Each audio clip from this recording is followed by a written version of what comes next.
জুনাইত নতুনকৈ ৩৫৪৩ গৰাকী হিতাধিকাৰীক ৰেচন কাৰ্ড বিতৰণ। জুনাইত নতুনকৈ ৩৫৪৩ গৰাকী হিতাধিকাৰীক ৰেচন কাৰ্ড বিতৰণ কৰা হয়। এই কাৰ্যসূচী দেওবাৰে মুৰকংচালেক মিচিং কৃষ্টি ভৱনৰ প্ৰাংগণত আয়োজন কৰা হয়। মুখ্যমন্ত্ৰী ডক্টৰ হিমন্ত বিশ্ব শৰ্মাই লখিমপুৰৰ পৰা ভিডিঅ' কনফাৰেন্সৰ জৰিয়তে এই কাৰ্যসূচীৰ শুভাৰম্ভ কৰে। তাৰ পিছতে জুনাই সমষ্টিৰ বিধায়ক ভুৱন পেগুৱে ৮৯ জুনাই বিধানসভা সমষ্টিৰ অন্তৰ্গত মুঠ ২২টা পঞ্চায়তত হিতাধিকাৰীক ৰেচন কাৰ্ড বিতৰণ কৰি কাৰ্যসূচীৰ উদ্বোধন কৰে। এই বিতৰণ কাৰ্যসূচীৰ জৰিয়তে হিতাধিকাৰীসকলে চৰকাৰী খাদ্য সুৰক্ষা আঁচনিৰ সুবিধা লাভ কৰিব। নতুন হিতাধিকাৰীৰ অন্তৰ্ভুক্তিৰ ফলত সঠিক পদ্ধতিত সুৰক্ষিত খাদ্য সামগ্ৰী বিতৰণ নিশ্চিত কৰা হ'ব বুলি আশা কৰা হৈছে। সভাত উপস্থিত হয় বিধায়ক ভুৱন পেগুৱে এই কাৰ্যসূচীৰ সামাজিক আৰু আৰ্থিক প্ৰাসংগিকতাৰ বিষয়ে বক্তব্য ৰাখে। এই উদ্যোগে জুনাই সমষ্টিৰ জনসাধাৰণৰ জীৱন মান উন্নীত কৰাৰ এক গুৰুত্বপূৰ্ণ ভূমিকা পালন কৰিব বুলি আয়োজকসকলে আশা প্ৰকাশ কৰে। জুনাইবাসীৰ কাৰণে এটা ভাল দিন।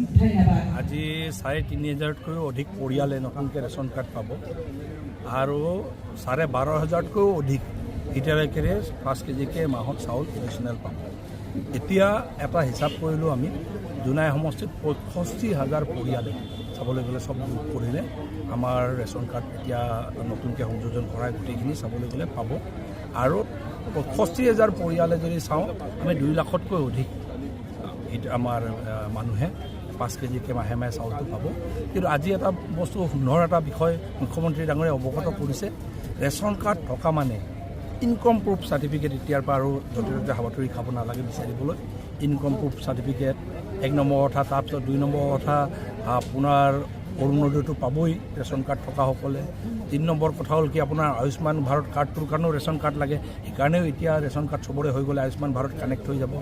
আৰু চবতকৈ ইম্পৰ্টেণ্ট কথা এতিয়া আজি এটা কথা কৈছে, সংযোজন কৰিছে, অকল চাউলেই নহয়, মুখ্যমন্ত্ৰী ডাঙৰীয়া এটা প্ৰচেষ্টা চলাব যে সুলভ মূল্যত আপোনাৰ ৰেচন কাৰ্ড থকা ব্যক্তিসকলৰ কাৰণে আপোনাৰ চেনি আৰু দালিও দিয়াৰ ব্যৱস্থা এটা কৰাৰ কথা চৰকাৰে পৰিকল্পনা কৰিছে বুলি ক'ব। মীনা তামাং বাইদেউ জনাই যেতি সকলোৱে একোটাকৈ উষ্ণ আদৰণি জনাওক তেখেতৰ হৈ আমাৰ সন্মানীয় শ্ৰীযুত আনন্দ মালহোত্ৰা ডাঙৰীয়াই।